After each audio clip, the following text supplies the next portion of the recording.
लखन लाल आए इधर वानर दल के संग, अब जो कुछ बीता उधर सुनिए वही प्रसंग। लक्ष्मण जी मेघनाथ का शीश लेकर के वानर दल के साथ रामादल में आ जाते हैं। अब लंका में क्या हुआ आगे का प्रसंग सुनिए। सुलोचना के नाम से है जो जग विख्यात, उसी प्रमिला सती की कहते हैं हम बात। ये सारा संसार जिसे सुलोचना के नाम से जानता है, उसी प्रमिला सती का जो प्रसंग है आगे वर्णन करते हैं। असुरों में रहने पर भी वह स्वर्गीया समझी जाती थी, वो काले अंबर पर लंका के चंद्रिका समान सुहाती थी। वह राक्षसों में रहने पर भी स्वर्ग के समान समझी जाती थी और लंका के काले आकाश में वह चंद्रमा के समान सुहाती थी। नैनानी के हिरनी के से चंचल उज्ज्वल रत्नारे थे, खंजन मदगंजन मनरंजन बिन अंजन भी मतवारे थे। वो अब सभी तरह से बहुत ही सुंदर दिखती थी। सत और पतिव्रत के कारण यह वह सती पुकारी जाती थी, तो अपने इन्हीं लोचनों से वह सुलोचना कहलाती थी। वह अपने सत और पतिव्रत धर्म के कारण सती के नाम से जानी जाती थी, तो वहीं वह अपने सुंदर लोचन यानी नेत्रों की वजह से वह सुलोचना कहलाती थी। आज सवेरे वह सती कर उद्यान विहार, पति सेवा को गूंथने बैठी सुंदर हार। आज सवेरे ही वह सती बगीचा में घूम करके और अपने पति की सेवा करने के लिए सुंदर हार बनाने बैठी हुई थी। हाथों से हो रहा था फूलों का सम्मान, अधरों से झर रहा था सुधा सरसियगान। वह हाथों से फूलों की माला बना रही थी और होठों से कुछ गीत गा रही थी।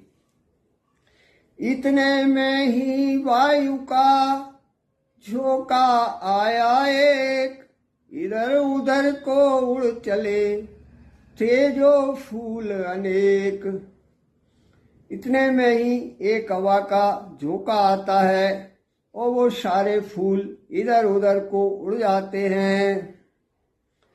फड़क उठा दाया नयन खुले शीश के बाल, घबराहट में हाथ से छूट पड़ी वह माल।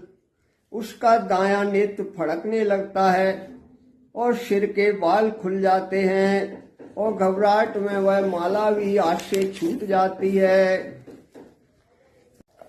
साड़ी ने मांग बिगाड़ी जब माथे की बेंदी जभी गिरी, सर प्रेरित वज्र समान बुझा आकाश मार्ग से तभी गिरी। उसकी हवा से माला उड़ जाती है और साड़ी उड़ने से उसकी मांग का सिंदूर बिखर जाता है, माथे की बिंदी भी गिर जाती है। उसी समय बाण के साथ एक भुजा आकाश मार्ग से उसी के आंगन में गिरती है। मुक्का सा छाती पर बैठा, आंखें पथरा उठी दोनों, उस एक भुजा से मिलने को पत्नी की भुजा बड़ी दोनों। उसकी छाती पर एकदम धक्का सा लगता है और आंखें पथरा जाती हैं उस एक भुजा से मिलने को, वो अपनी दोनों भुजाएं फैला देती है। बोली है यह क्या हुआ अरे नाथ के साथ, सर का साथी क्यों बना तजदासी का साथ। और कहती है हे भगवान, ये मेरे स्वामी के हाथ को क्या हो गया है जो इस दासी के हाथ को छोड़कर और इस बाण का साथी बन गया है। जिन हाथों ने रक्षा के हित तुमको सर्वस्व बनाया था, बदले में भारी से भारी सेवा का भार उठाया था। वह हास्य कहती है, जिस हाथों ने रक्षा के हित के लिए वह अपना सर्वस्व बनाया था और बदले में सभी मेरी सेवा करने का भार उठाया था, जो तुझे छोड़कर बड़ी नहीं जग या जगदीश्वर के आगे, चूड़ियां पहनने तक भी जो गए नहीं नर के आगे। हे पति के हाथ बता, उन हाथों को क्यों छोड़ा है, पंचों में जिनको पकड़ा था उनसे क्यों नाता जोड़ा है। वह मेघनाथ की भुजा से कहती है, हे भुजा, मुझे ये बतला कि जिसको तुमने सभी पंचों के सामने पकड़ा था उस हाथ को क्यों छोड़ दिया है और मुझसे क्यों नाता तोड़ लिया है। तू छोड़ रहा इन हाथों को, यह हाथ न तुझको छोड़ेंगे, संबंध जन्म जन्मांतर का तोड़ा है और न तोड़ेंगे। तू भले ही इन हाथों को छोड़ रहा है लेकिन मेरे हाथ तुझे नहीं छोड़ेंगे।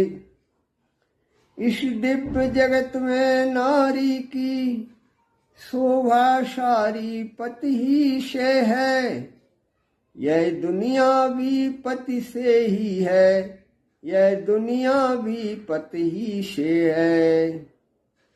इस संसार में नारी की सारी शोभा सुंदरता पति से ही है, यह दुनिया भी पति से है। यह कहकर उस भुजा तक पहुँचाए निज हाथ, चाहा उसको पास में लूं आदर के साथ। ऐसा कहकर वह उस भुजा को पकड़ने लगती है, पर कुछ ठिठकी उसी क्षण सोची ऐसी बात, माया का तो है नहीं इसमें कुछ उत्पात। फिर कुछ देर के लिए वह रुक जाती है और सोचती है कि ये कहीं किसी की माया तो नहीं है।